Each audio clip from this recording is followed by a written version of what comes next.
வணக்கம். காவிரி சிக்கல் பற்றி எரிகிறது அப்படின்னு சொல்லலாம். புதிய தமிழகம் சார்பாக இன்றைக்கு நடைபெற்ற அனைத்து கட்சி கூட்டத்தில் அண்ணன் சீமான் பங்கேற்று மத்திய மாநில அரசுகளோட பாராமுகத்தை, அலட்சிய போக்கை, தமிழர் விரோத போக்கை எடுத்து வச்சாங்க. இது ஒரு பக்கம். கடந்த 10 நாட்களாக கர்நாடகாவுக்கு தமிழ்நாட்டோட முதலமைச்சர் விஜய் போக போறாரு. இந்த நதிநீர் பங்கீடு குறித்து, மேகதாது அணை குறித்து டி.கே. சிவகுமார்கிட்ட பேச போறாரு அப்படின்னு ஊடகங்களில் தொடர்ச்சியாக செய்தி வருது. அதிகாரப்பூர்வமாக தாவேக அரசு சார்பாக யார் சொன்னா அப்படின்னு பார்த்தீங்கன்னா, ஒரே ஒரு முறை வேளாண் துறை அமைச்சர் வினோத் விஜய் கர்நாடகாவுக்கு போக போறாரு அப்படின்னு சொன்னார். பிறகு அவரே பின்வாங்கி இது குறித்து அதிகாரப்பூர்வ அறிவிப்பை அரசின் சார்பில் வெளியிடுவாங்க அப்படின்னார். ஆனால் அதிகாரப்பூர்வமாக எந்த அறிவிப்பையும் தாவேக அரசு வெளியிடவில்லை. தாவேக அரசை பொறுத்த வரைக்கும், தாவேக கட்சியை பொறுத்த வரைக்கும் எதையுமே அதிகாரப்பூர்வமாக சொல்ல மாட்டாங்க. ஊடகங்களில் செய்தியை கசி விடுவாங்க. ஊடகங்கள் தகவல் அப்படின்னு போடும். அப்போ நாமளே ஒரு யூகமாக புரிஞ்சுக்க வேண்டியதுதான் இப்படி தான் அப்படின்ட்டு. அதுபோல் இந்த கர்நாடக பயணம் குறித்து தாவேக அரசு திட்டவட்டமாக தெளிவாக எதையுமே அறிவிக்கலை. கர்நாடகாவுக்கு போக போகிறாரா, உண்மையா, வதந்தியா, யாரும் கிளப்பி விட்டதா எதுவும் தெரியல. ஆனால் டி.கே. சிவகுமார் உறுதிப்படுத்தினார், விஜய் கர்நாடகாவுக்கு வர்றாரு அப்படின்னு உறுதிப்படுத்தினார். அதே போல் கர்நாடகாவில் விஜயோட வருகையொட்டி ஏற்பாடுகள் தொடங்கப்பட்டுச்சு. அப்போ தான் நம்ம உறுதிப்படுத்திக்கிட்டோம் இந்த மாதிரி கர்நாடகாவுக்கு போக போகிறாரு அப்படின்ட்டு. அதுக்கு பிறகு ஒரு செய்தி, 13 பேர் கொண்ட குழு அங்கே போகுது. விஜய், புஷி ஆனந்த், ஆதோர்ஜுனா, நிர்மல்குமார்னு 13 பேர் போகிறாங்க அப்படின்னு. இந்த சமயத்தில் நேற்றைய தினம் திடீர்னு டி.கே. சிவகுமார் கர்நாடகாவுக்கு விஜய் வர வேண்டாம், ஏன்னா இங்கே சூழல் சரியில்லை, பதற்றமாக இருக்குது, இப்போ வர்றது சரியாக இருக்காது, அதனால் விஜய் வர வேண்டாம் அப்படின்னு ஒரே போடா போட்டுட்டார். பார்க்குறப்ப யார் இந்த கர்நாடகாவில் போய் பேச்சுவார்த்தை நடத்துகிற அந்த முடிவு எடுத்தா? கர்நாடகாவா இல்லை தமிழ்நாடா? டி.கே. சிவகுமாரா இல்லை விஜயா அப்படிங்கிற குழப்பம் வந்துச்சு. ஆனால் அந்த குழப்பத்தையும் டி.கே. சிவகுமார் தெளிவுபடுத்திட்டார். அதாவது தமிழ்நாடு அரசின் சார்பில் கோரிக்கை வச்சாங்க, இந்த பேச்சுவார்த்தைக்கு, இந்த சந்திப்புக்கு கோரிக்கை வச்சாங்க அப்படின்னு தெளிவாக டி.கே. சிவகுமார் பதிவு பண்ணுறார். அதாவது விஜய் போய் கர்நாடகாவில் பேச்சுவார்த்தை நடத்துறதுக்கு அதற்கான கோரிக்கை வைத்தது விஜய் தரப்பு தான். அப்போ பேச்சுவார்த்தை முன்மொழிந்தது தாவேக அரசு. முதல்ல ஏற்றுக்கொண்ட கர்நாடக அரசு பின்னால், அதாவது அடுத்தடுத்த நாட்களில் அதை மறுத்துட்டாங்க. இந்த பேச்சுவார்த்தை நடத்துகிற முடிவை யார் முதல்ல எடுத்தது? விஜய் சுயமாக சிந்திச்சு எடுத்தாரான்னா விஜய்க்கு சுயறிவு கிடையாது, வாய்ப்பு இல்லை. நீர்வளத்துறை அமைச்சர் புஷி ஆனந்த் அவர் சொன்னாரான்னா அவருக்கு அடிப்படை அறிவே கிடையாது, அவரும் வாய்ப்பு இல்லை. அப்புறம் யார் சொன்னா? ஆதோர்ஜனாவா, இல்லை ஜான் ஆரோக்கியசாமியா, இல்லை ரத்தன் பண்டித்தா? அந்த சோசியக்காரன் இப்போ தனுஷை பார்க்க போயிட்டான், விஜய்கிட்ட இல்லை. அப்போ யார் எடுத்திருப்பான்னு தெரியல. ஆனால் கர்நாடகாவுக்கு போய் பேச்சுவார்த்தை நடத்துவோம் அப்படிங்கிற முடிவெடுத்தாங்க. இது எதுக்கு பயன்படும்? முதல்ல கர்நாடகாவில் போய் ஏன் பேச்சுவார்த்தை நடத்தணும்? காவிரி சிக்கலை பேச்சுவார்த்தை மூலமாக தீர்க்க முடியாதுங்கிற நிலைமை 1974 காலகட்டத்திலே வந்துருச்சு. இந்திரா காந்தி ஆட்சி காலத்திலேயே இனிமேல் பேச்சுவார்த்தை மூலமாக தீர்க்க முடியாதுங்கிற நிலை வந்துருச்சு. பேச்சுவார்த்தை மூலமாக தீர்க்க முடியாதுங்கிற நிலையை எட்டிய பிறகுதான் தண்ணீர் தகராறு சட்டம் 1956 படி காவிரி நடுவுமன்றம் 90 விபி சிங் ஆட்சி காலத்தில் அமைக்கப்படுது. அப்புறம் காவிரி நடுவுமன்றம், இடைக்கால தீர்ப்பு, இறுதி தீர்ப்புன்னு பலகட்ட படிநிலையை கடந்து காவிரி மேலாண்மை ஆணையம், காவிரி ஒழுங்காற்று குழு அப்படின்னு வந்திருக்கு. இப்போதைய தீர்ப்பின்படி, அதாவது கடைசியாக கொடுக்கப்பட்ட தீர்ப்பின்படி தமிழ்நாட்டுக்கு கர்நாடக அரசு 177.25 டிஎம்சி தண்ணியை ஆண்டுதோறும் தரணும். அது மாத வாரியம் எவ்வளவுங்கிற கணக்கீடும் இருக்குது. ஆனால் அந்த தண்ணி 177.25ங்கிறது மிக மிக குறைவான நீர் பங்கீடு. அதுவே தமிழ்நாடு வஞ்சிக்கப்பட்டது போல தான். ஆனால் இந்த 177.25 இருக்கு பாருங்க, இதை கூட கர்நாடக அரசு தர மறுக்குது. ஏன்னா அடிப்படையில் காவிரிங்கிறது கர்நாடகாவுக்கு சொந்தம், அதில் தமிழ்நாட்டுக்கு எந்த உரிமையும் இல்லை, எந்த சொந்தமும் இல்லை அப்படின்னு கர்நாடகத்தை ஆளக்கூடிய அரசுகள் நினைக்குது. அது எஸ்.எம். கிருஷ்ணாவோ, ஜெகதீஷ் ஷெட்டரோ, எடியூரப்பாவோ, இல்லை டி.கே. சிவகுமாரோ, இல்லை சித்தராமையாவோ, யார் ஆண்டாலும் தமிழ்நாட்டுக்கு தண்ணி தர முடியாது, தமிழ்நாட்டுக்கு ஒரு சொட்டு தண்ணி தர முடியாது அப்படின்னு விடாப்படியா இருக்கேன். இந்த பேச்சுவார்த்தை அப்படின்னாங்க இல்லை, இந்த பேச்சுவார்த்தைக்கு தமிழ்நாட்டோட பிரதான எதிர்கட்சிகள் எல்லாமே தங்களோட எதிர்ப்பை தெரிவித்தாங்க. அண்ணன் சீமான் கடும் கண்டனத்தை பதிவு பண்ணாங்க. அதே போல் எடப்பாடி பழனிசாமி, ஐயா ஸ்டாலின், அன்புமணி ராமதாஸ், இந்திய கம்யூனிஸ்ட் கட்சி, மார்க்சிஸ்ட் கம்யூனிஸ்ட் கட்சி, பிஆர் பாண்டியன் போன்ற அந்த விவசாய சங்கங்களை சேர்ந்தவங்க எல்லாரும், அதாவது இந்த காவிரி சிக்கல் குறித்து தெரிஞ்ச எல்லாரும் சொன்னாங்க, பேச்சுவார்த்தை நடத்தக்கூடாது, பேச்சுவார்த்தை போனோம்னா இறங்கி போகிறதாகும், நம்ம போராடி பெற்ற சட்டப்பூர்வமான அந்த குறைந்தபட்ச வாய்ப்பையும் தானே வாக்குறது போல ஆகிடும், அது தமிழ்நாட்டுக்கு பின்னடைவை ஏற்படுத்தும், தமிழ்நாட்டுக்கு பாதகத்தை ஏற்படுத்தும், அது தமிழ்நாட்டுக்கு செய்யக்கூடிய துரோகம், அதனால கர்நாடகாவுக்கு பேச்சுவார்த்தைன்னு விஜய் போகக்கூடாது என்று எல்லாரும் சொன்னாங்க.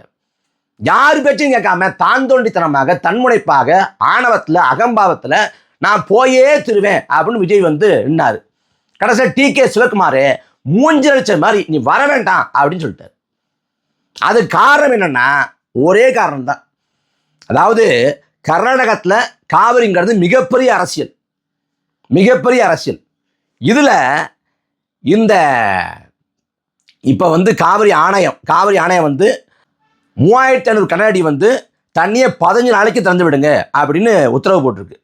இந்த 3500 கனஅடி தண்ணியை 15 நாளைக்கு திறந்து விட்டா அதை கணக்கு பண்ணி பார்த்தா வெறும் 4.5 டிஎம்சி தான், வெறும் 4.5 டிஎம்சி தண்ணி தான். அதுவும் ஜூன் ஜூலைக்கு வழங்க வேண்டிய நீரில், ஜூன் ஜூலை மாதங்களுக்கு கர்நாடக அரசு வழங்க வேண்டிய தண்ணியில் 10ல் 1 பங்கு தான், 10ல் 1 பங்கு தண்ணி தான் இது. இந்த 4.5 டிஎம்சி 3500 கனஅடி 15 நாளைக்கு தந்து வர்றது. இந்த முடிவுக்கு எதிராக, இந்த கனஅடியை திறக்க சொன்னதுக்காக காவிரி மேலாண்மை ஆணையத்தோட உத்தரவுக்கு எதிராக வரக்கூடிய ஆகஸ்ட் 13ஆம் தேதி கர்நாடகாவில் முழு அடைப்பு போராட்டம் பந்த். அதே போல் 2ஆம் தேதி நாளைக்கு நினைக்கிறேன், நாளைக்கு வந்து கர்நாடகாவில் அனைத்து கட்சி கூட்டம். இது மட்டும் இல்லாமல் கர்நாடகத்தோட பாஜக மாநில தலைவர் விஜயேந்திரா, அப்புறம் முன்னாள் முதலமைச்சர் எடியூரப்பா, இவங்கள்லாம் அந்த கேஎஸ்ஆர் அணம்பாங்கள்ல, கிருஷ்ணசாகர் அணை, அந்த கிருஷ்ணசாகர் அணையை முற்றுகையிட்டு அவங்க போராட்டம் பண்ணுறாங்க. விஜய் போய் கர்நாடகாவில் அங்கே பேச்சுவார்த்தை நடத்தினா டி.கே. சிவகுமாருக்கு அது பின்னடைவாக அமைஞ்சிரும் அப்படின்னு டி.கே. சிவகுமார் தரப்பு பயப்படுது. அதை வச்சு பாஜக அங்கே அரசியல் பண்ணிடுவான், அதை வச்சு வந்து அங்கே இருக்கக்கூடிய மற்ற அமைப்புகள் வந்து எதிர்கட்சிகள் வந்து அரசியல் பண்ணிடும் அப்படின்னு டி.கே. சிவகுமார் பயப்படுறாரு. அது நமக்கே எதிராக மாறிடும் அப்படின்ட்டு. இத்தனைக்கும் டி.கே. சிவகுமார் வந்து தண்ணியை தரப்போறதும் இல்லை, தண்ணியை திறக்க போறதும் இல்லை, மேகதாதுல அணை கட்டுறதுன்னு பின்வாங்கப்படுறதும் இல்லை. ஆனால் விஜய் போய் அங்கே பேச்சுவார்த்தை நடத்தினாலே அது பின்னடைவாக அமைஞ்சிரும் அப்படின்னு நினச்சிக்கிட்டு பயந்துக்கிட்டு பேச்சுவார்த்தை நடத்த வர வேண்டாம் அப்படின்னு சொல்லிட்டார். ஏன்னா 2028 இன்னும் 2 ஆண்டு காலத்தில் கர்நாடகாவில் பொது தேர்தல் வரப்போகுது. அந்த பொது தேர்தலை இந்த சிக்கலை வச்சு தான் டி.கே. சிவகுமார் வந்து ஓட்டலாம் அப்படின்னு நினைக்கிறாப்புல. அதே போல் டி.கே. சிவகுமாரோட சொந்த தொகுதி, டி.கே. சிவகுமாரோட சொந்த தொகுதிக்குள்ளே தான் இந்த மேகதாது அணையை கட்டுற இடமே வருது. அப்போ எப்படி பார்த்தாலும் கனகபுரா தொகுதி, அந்த கனகபுரா தொகுதிக்குள்ளே தான் இந்த மேகதாது அணை கட்டுறன்னு சொல்கிற இடமே வருது. அப்போ எப்படி பார்த்தாலும் இந்த காவிரி நதிநீர் பங்கீட்டில் மேகதாது அணை கட்டுற விவகாரத்தில் ஒரு புள்ளி கூட டி.கே. சிவகுமார் வந்து பின்வாங்க வாய்ப்பே கிடையாது. ஏன்னா பின்வாங்கினா அவனுக்கு அங்கே அரசியல் கிடையாது. அவன் 2028 பொது தேர்தலில் அவன் ஜெயிக்க முடியாது. அதனால் அவன் வீரியமாக இருப்பான், 100 விழுக்காடு செய்வான், அவன் மாநிலத்துக்கு உண்மையாக இருப்பான். ஆனால் இவர் எதை பற்றியும் கவலைப்படாமல் கர்நாடகாவில் போய் பேச்சுவார்த்தை நடத்தி என்ன சாதிக்க போகிறீங்க? கர்நாடகாவுக்கு விஜய் பார்த்தாரு, விஜய் போனார், அங்கே டி.கே. சிவகுமார் வந்து ஒரு டம்ளரில் விஜய்க்கு தண்ணி வச்சார். தண்ணி வச்சப்ப எங்கள் மாநிலத்துக்கு தண்ணி கொடுக்காம இந்த தண்ணியை நான் குடிக்க மாட்டேன் அப்படின்னு விஜய் சொன்னார் அப்படின்னு இங்கே ஒரு கருத்துருவாக்கம் செய்யப்படும். அதே போல் பொதுமக்கள் வந்து நடுவர்மன்றம், காவிரி ஒழுங்காற்றுக்குழு, காவிரி மேலாண்மை ஆணையம், காவிரி நடுவர்மன்றத்தோட இடைக்கால திருப்பு, இறுதி திருப்பு, இது எதுவுமே தெரியாது. தண்ணி தகராறு சட்டம் எதுவுமே பொதுமக்களுக்கு, பொது சமூகத்துக்கு தெரியாது. அவங்ககிட்ட என்ன கருத்துவாக்கம் செய்யப்படும்னா, விஜய் என்ன பண்ணுவார் பாவம், அவர் கர்நாடகாவுக்கு போனார், பேச்சுவார்த்தை நடத்தினார், கெஞ்சி பார்த்தாரு, கதறி பார்த்தாரு, கண்ணீர் விட்டு பார்த்தாரு.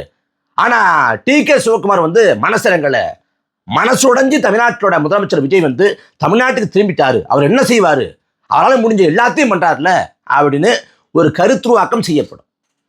இந்த காவிரி சிக்கல் குறித்து எந்தவித அடிப்படை புரிதலும் இல்லாத தவிட்டு தற்கொலை கூட்டம் சாட்சிப்பட்டியில் கூட போட்டு காவிரி சிக்கலோட வரலாறு என்னன்னு சுருக்கமாக கூட படிக்காத அந்த தற்கொலை கூட்டம் பேச்சுவார்த்தை தானங்க நடத்தட்டுமே. நீங்கள் ஏன் அதுக்குள்ள ஒரு முன்முடிவுக்கு வர்றீங்க? ஏன் அதுக்குள்ள வந்து நீங்கள் எதிர்மறையாக பேசுறீங்க? பேச்சுவார்த்தை நடத்தட்டுமேங்கிறேன். எதுவுமே புரியல எனக்கு. அதாவது இதுவரைக்கும் காவிரி நதிநீர் பங்கிட்டு விவகாரத்தில் இதுவரைக்கும் பேச்சுவார்த்தை மூலமாக எது ஒன்றும் செய்யப்படலை, எந்த ஒரு தீர்வும் எட்டப்படலை. 1980களில் எம்ஜிஆர் 2 முறை பேச்சுவார்த்தை நடத்திருக்காரு. முதலமைச்சர் குண்டுராவ் அப்படிங்கிற ஒருத்தட்ட பேச்சுவார்த்தை நடத்தினார். அப்புறம் இன்னொரு முதலமைச்சர் அவர்கிட்ட பேச்சுவார்த்தை நடத்தினார். 2 முறை பேச்சுவார்த்தை நடத்தியும் எம்ஜிஆரால் எந்த நிரந்தர தீர்வையும் எட்ட முடியலை 1980. அதே போல் 1996 கருணாநிதி பேச்சுவார்த்தை நடத்தினார். கருணாநிதி பேச்சுவார்த்தை நடத்தியும் எந்த தீர்வையும் எட்ட முடியல. ஏன் உச்சநீதிமன்றம் சொல்லி போய் பேச்சுவார்த்தை நடத்துங்க அப்படின்னு சொல்லி 2012 ஜெயலலிதா அம்மையார் வந்து அன்றைய கர்நாடகத்தோட முதலமைச்சரான ஜெகதீஷ் ஷெட்டர்கிட்ட பேச்சுவார்த்தை நடத்துகிறாங்க. அவங்க கேட்டது சம்பா சாகுபடிக்காக 30 டிஎம்சி தண்ணியை திறந்து விடுங்க, சம்பா சாகுபடிக்காக 30 டிஎம்சி தண்ணியை திறந்து விடுங்க அப்படின்னு கேட்டாங்க. திறக்க முடியாது என்று ஜெகதீஷ் ஷெட்டர் திட்டவட்டமாக மறுத்தார். ஜெயலலிதா வந்து எப்படி துணிவான பெண்மணி, ஜெயலலிதா வந்து எப்படி இந்த சிக்கல் குறித்தான ஒரு பார்வை கொண்டவங்க, அவங்க 90களின் தொடக்கத்திலே வந்து இந்த காவிரி உரிமைக்காக உண்ணாவிரதம் இருந்தவங்க அப்படிங்கிறது எல்லாருக்கும் தெரியும். அந்த ஜெயலலிதாவே போய் அங்கே ஒன்றையும் சாதிக்க முடியல. ஒரு 30 டிஎம்சி தண்ணி சம்பா சாகுபடிக்கு அதே தரமாட்டேன்னு சொல்லிட்டேன். ஜெயலலிதா அம்மையார் வந்து ரொம்ப கோபமாக வந்துட்டாங்க. ஜெயலலிதா அம்மையார் நம்ம ஆள், நம்ம முதலமைச்சர் இருக்காரு விஜய், அவர் ஒரு ஞான சூனியம், அவருக்கு ஒன்றும் தெரியாது, எழுதி கொடுத்தா மட்டும்தான் தெரியும். அதையும் இந்த சிக்கல் குறித்து பேசினா அதை உள்வாங்கக்கூடிய ஆற்றலோ திறனோ எதுவும் கிடையாது. அப்படி இருக்கிறப்ப அவர் போய் என்ன பேச்சுவார்த்தை நடத்துவார்? அங்கே போனால் டி.க. சிவகுமார் என்ன பண்ணியிருப்பாருன்னா, அவர் ஹெலிகாப்டரில் உட்கார வச்சுக்கிட்டு கர்நாடகாவில் இருக்கக்கூடிய அணைகள், நீர்நிலைகள் எல்லாத்தையும் சுற்றி காமிச்சிருப்பார். சுற்றி காமிச்சிட்டு, நல்லா பார்த்துக்கிட்டியா, தண்ணியே இல்லை, எங்களுக்கே தண்ணி இல்லை, உனக்கு எப்படி தர முடியும், போயிட்டு வா அப்படின்னு அனுப்பி வச்சிருப்பார். அவர் கர்நாடகாவுக்கு கூப்பிட்டது, இங்கே தண்ணி இல்லை, நீ பார்த்துட்டு போய் அங்கே சொல்லு, தண்ணியெல்லாம் தர முடியாது, நான் மேகதாதுல அணை கட்டியே திருவன்னு திட்டவட்டமாக சொல்றதுக்கு தான் அவர் கூப்பிட்டார். இதுல மானங்கட்டு போய் பேச்சுவார்த்தை அப்படின்னு கோரிக்கை வச்சு அவன் வராதிங்க அப்படின்னு மூஞ்சடிச்ச மாதிரி சொல்லி விஜய் அவமானப்பட்டது இல்லாமல் தமிழ்நாட்டை அவமானப்படுத்திட்டார். ஒரு வாழ்வாதார உரிமை அவ்வளவு முக்கியத்துவம் வாய்ந்த ஒரு சிக்கல், அதை எப்படி அணுகிறது தெரியல. சரி, கர்நாடக அரசுகிட்ட போய் பேச்சுவார்த்தை நடத்துறேன் அப்படின்னு துடிக்கிறார்ல தமிழ்நாட்டோட முதலமைச்சர். முதல்ல அனைத்து கட்சி கூட்டினா என்ன? முதல்ல ஒரு அனைத்து கட்சி கூட்டத்தை கூட்டுங்க, எதிர்கட்சிகள்கிட்ட பேசுங்க, எதிர்கட்சிகளோட அனுபவங்களை, ஆலோசனையை, வழிகாட்டலை, கருத்துக்களை பெறுங்க. எதிர்கட்சிகிட்ட பேச மாட்டாராம், தமிழ்நாட்டில் இருக்கக்கூடிய எதிர்கட்சிகள்கிட்ட பேச மாட்டாராம். பேசினா நேரடியாக போய் சிவகுமார் தான் பேசுவாராம். சிவகுமார்ட்ட பேசி அப்படியே கொண்டு வந்துடுவார். இந்த கில்லி படத்தில் வந்து த்ரிஷாவை கடத்திட்டு போயிட்டு இருப்பார் விஜய். கில்லி படத்தில் பிரகாஷ்ராஜ் சேர்ந்து அப்படி கடத்திட்டு போகிறப்ப ஒரு செக் போஸ்ட்டை கிராஸ் பண்ணுவார். அப்போ பாண்டு சொல்லுவாப்புல, சார் இவனை மட்டும் கர்நாடகாவுக்கு அனுப்பினோம்னா காவிரி தண்ணியை கையோடு அள்ளிட்டு வந்துடுவான், இவன் ஒரு கில்லி சார் அப்படிம்பார். அந்த மாதிரி படத்தில் வசனம் வைக்கலாம், நிஜத்தில் ஒன்றையும் கிழிக்க முடியாது. போறாராம், அங்கே போய் பேச்சுவார்த்தை நடத்துகிறாராம், காவிரியை கொண்டு வந்து கிழிக்கிறாராம். குறுவை சாகுபடி காவிரி படுகையில பொய்த்து போச்சு.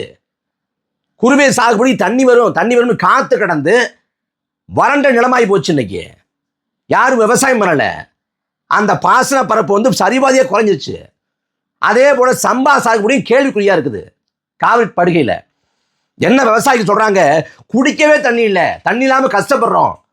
இவங்க தண்ணியை விட்டாங்கன்னா குறுவை சாகுபடி பண்ண முடியாது. குறைந்தபட்சம் வந்து இந்த புல் பூண்டாவது முளைக்கும், ஆடு மாடுகளாவது போய் அதை வந்து இந்த புல் பூண்டை சாப்பிடும், தண்ணி தட்டுப்பாடு இருக்கு, அதுக்காவது பயன்படும், தண்ணியை திறக்க சொல்லுங்க அப்படிங்கிறாங்க. குருவி சாகுபடி முடிஞ்சு போச்சு, அடுத்து சம்பா சாகுபடி தான். இப்போ பாதிக்கப்பட்ட விவசாயிகள் சொல்றாங்க, ஒரு ஏக்கருக்கு 25,000 ரூபாய் கொடுத்தாதான் எங்களால் தப்பிக்க முடியும், இங்க வாழ்வாதாரமே போச்சு, நாங்க தவிக்கிறோம்ங்கிறாங்க. அதே போல அரிசி பஞ்சம் ஏற்படுது அப்படின்னு சொல்லிட்டு தமிழ் இந்துவுல செய்தியே வழியா இருக்குது. அப்ப இவ்வளவு சிக்கல் இருக்கு. திங்கக்கிழமை வந்து ஆடிப்பெருக்கு. ஆடிப்பெருக்குன்னா புதுசாக திருமணமானவங்க போய் நீர்நிலையை வழிபட்டு அவங்க தாலி பெருக்கி போடுறது அப்படிங்கிறத பண்ணுவாங்க. அதே போல் ஆடிப்பெருக்க ஒட்டி எல்லாரும் போய் நீர்நிலையை வழிபாடு செய்வாங்க. ஆடி பெருக்கன்னைக்கு அதை கொண்டாடக்கூட தண்ணி இல்லை, நதிகளில் நீர்நிலையில் தண்ணி இல்லை. அந்த நிலைமையில தமிழ்நாடு அரசு இருக்கு. இது குறித்து நீர்வளத்துறை அமைச்சர் பெருமதிப்புக்குரிய புஷி ஆனந்த் ஏதாவது பேசினாரா அப்படின்னா, அவரு அந்த ஊடகத்தை கண்டா அப்படி சிரிச்ச முகத்துல, இந்த சரவணபவன் ஹோட்டல்ல வந்து இந்த மேனேஜர் உட்காந்துருப்பாரு சிரிச்ச முகமா, அந்த மாதிரி சிரிச்ச முகத்தோட அப்படியே கையெடுத்து கும்பிட்டுக்கிட்டு ஊடகங்களை சந்திக்காம ஓடிட்டாரு. என்னையா சொல்ல வர்ற? காவிரி சிக்கல் குறித்து உன் கருத்து என்ன? எப்படி அணுக போற? குருவை வந்து போய்த்து போச்சு, சம்பாவுக்கு என்ன பண்ண போற? அந்த விவசாயிகளுக்கு நிவாரணம் தர போறியா? என்ன சொல்ல போற? எதையும் சொல்லல. நீர்வளத்துறை அமைச்சர் தப்பிச்சா போதும் பொழைச்சா போதும்னு ஊடகங்கள்ட்ட தப்பிச்சு ஓடுறாரு. ஆனா இந்த நீர்வளத்துறை அமைச்சர் குறித்து அமைச்சர் ராஜ்மோகன் அவர் என்ன சொல்றாருன்னா, அவசரமான வேலை இருந்ததால கிளம்பி போயிட்டாரு. எதுவும் பாத்ரூம் ஏதாவது வந்துச்சு அவருக்கு, அவசரமா கிளம்பி போறாருன்னா பரபரப்பா இயங்கிட்டு இருக்காரு, அவசர வேலையா போயிட்டாரு அப்படிங்கிறாப்புல. அவருக்கு, யாருக்கு? புஷி ஆனந்துக்கு இந்த துறையில தெரியாது எதுவுமே இல்லை. எப்படி? நீர்வளத்துறையில புஷி ஆனந்துக்கு தெரியாது எதுவுமே இல்லையா? அதை உரிய நேரத்துல பேசுவாராம். எப்ப? 5 வருஷம் முடிஞ்ச அப்புறம் சொல்றாரு, சத்தம் இல்லாம பல சாதனைகளை பண்ணியிருக்காரு. எது? இட்டுன்னு வந்து இட்டுட்டு போறது. தமிழ்நாட்டோட சாபக்கேட பாருங்க. ஒரு சிக்கலை எவ்வளவு எவ்வளவு அலட்சிய போக்கோடு மெத்தட போக்கோடு எடுக்கிறாங்க. அவன் தண்ணி தர மாட்டேங்கிறான். 3500 கடலடி தண்ணியை 15 நாளைக்கு திறந்து விடியா? குறைந்தபட்சமா ஒரு குருவையில் வந்து பல இடங்கள்ல வந்து பயிர் கருகி கொண்டிருக்கு, கொஞ்சமாவது திளைக்கட்டும், திறந்து விடியான்னு காவிரி மேலாண்மை ஆணையம் சொன்னா திறக்க முடியாதுங்கிறான். அனைத்து கட்சி கூட்டத்தை கூட்டுறான். மாநிலம் தழுவிய முழு அடைப்புக்கு அழைப்பு விடுக்கிறான். அவன் முனைப்போடு இருக்கான். மேகதாதுல அணை கட்டியே திரும்பும்ட்டு அதற்கான நிதி பங்கீடு, அப்புறம் வந்து அதற்கான ஒப்புதல்னு அவன் முன்னோக்கி நகர்ந்து கொண்டே இருக்கான். ஆனா இங்க தமிழ்நாடு அரசு எந்தவித கவலையும் இல்லாம, இந்த பிரச்சனையோட தீவிரத்தன்மை புரியாம மெத்தன போக்கோடு, நான் கர்நாடகாவுக்கு போய் பேச்சுவார்த்தை நடத்துவேன். பேச்சுவார்த்தை நடத்துறது என்ன நடக்கும்? இவர் ஹெலிகாப்டர்ல ஏறுறப்ப 2 ரீல்ஸ் தேரும். பார்த்தீங்களா? தளபதி வந்து அந்த கோட் சூட்ல அழகா இருந்தாரு, அப்படியே கியூட்டா பார்த்தாரு. அந்த படத்தோட காட்சியை வந்து, வில்லு படத்தோட காட்சியை வந்து ரீக்ரியேட் பண்ணிட்டாரு அப்படின்னு வேணா அந்த தவிட்டு தற்கொலைகள் வந்து கொண்டாடலாம். அதை தாண்டி ஒரு மயிரளவு பயன் விளையாது. அப்ப காவிரி சிக்கல் உச்சத்துல இருக்கு. எல்லா கட்சிகளும் பேசுது, அறிக்கை கொடுக்குது, நிலைப்பாட்டை சொல்லுது, இவ்வாறு செய்யலாம்ங்கிற அந்த முன்னகர்வுக்கான ஆலோசனை சொல்லுது. ஆனா எந்த புரிதலும் இல்லாம கிணத்துல போட்ட கல்லு மாதிரி, மங்குனி மாதிரி தமிழ்நாட்டில் முதலமைச்சர் உட்கார்ந்துருக்காரு. அது குறித்து வாய் திறக்கிறதே இல்லை. தண்ணி தர மாட்டேன்னு கர்நாடகா சொல்லுது. காவிரி மேலாண்மை ஆணையம் உத்தரவிட்டோம், தண்ணி தர மாட்டோம், நாங்க மேல்முறையீட்டுக்கு போறோம்னு சொல்லுது. குறைந்தபட்சமா கண்டிக்கிறோம்னு வார்த்தை வராதா தமிழ்நாட்டின் முதலமைச்சர் வாயில? ஏன் சொல்றது இல்ல? கண்டிக்கிறோம்ங்கிற வார்த்தையை சொன்னா ஜனநாயகன் படம் ஓடுது இல்ல, அந்த தேட்டர்ல வந்து ஸ்கிரீனை கழிச்சிருவான், படத்தை ஓட மாட்டான். கர்நாடகாவில் ஜனநாயகன் படம் ஓடாது. அது இன்னும் கொஞ்ச நாள் ஓடணும், ஒரு 15 நாள் ஓடி 30 கோடி 40 கோடி கலெக்ஷன் எடுக்கணும். அதனால மூடிக்கிட்டு இருப்போம்னு விஜய் மூடிக்கிட்டு இருக்காரு. ஒன்றும் சொல்ற மாதிரி இல்லை. என் பேரன் சொன்னா ஓட்டு போட்டேன், பேத்தி சொன்னா ஓட்டு போட்டேன், மகன் சொன்னா ஓட்டு போட்டேன், மகள் சொன்னா ஓட்டு போட்டேன், விஜயை பிடிக்கும்னு ஓட்டு போட்டேன், சும்மா போட்டு பார்ப்பமேன்னு போட்டேன் அப்படின்னு பல காரணங்களை, அரசியலற்ற காரணங்களை சொல்லி விஜய்க்கு ஓட்டை போட்டு முதலமைச்சர் ஆட்சி விட்டதோட விளைவு, தண்ணி இல்லாம மக்கள் படாத பாடுபடுறான். விவசாயம் வந்து இன்னைக்கு ஒன்றும் இல்லாமல் போய்கிட்டு இருக்குது. அடுத்த பிறவின்னு ஒன்று இருந்தா அந்த பிறவியில விவசாயம் பிறக்க விரும்புறேன்னாரு யாரு? விஜய். இந்த கத்தி படத்துல என் உயிரே போனாலும் விவசாயத்தை விடாதீங்க அப்படின்னு உணர்ச்சி பொங்க பேசினார். நிஜத்துல விவசாயிகளும் விவசாயமும் இன்னைக்கு அழிவின் விளிம்பு நிற்கிறாங்க. அதை பத்தி எந்த கவலையும் இல்லாம ஒரு கேடுகட்ட அரசு இங்க உட்கார்ந்துருக்கு.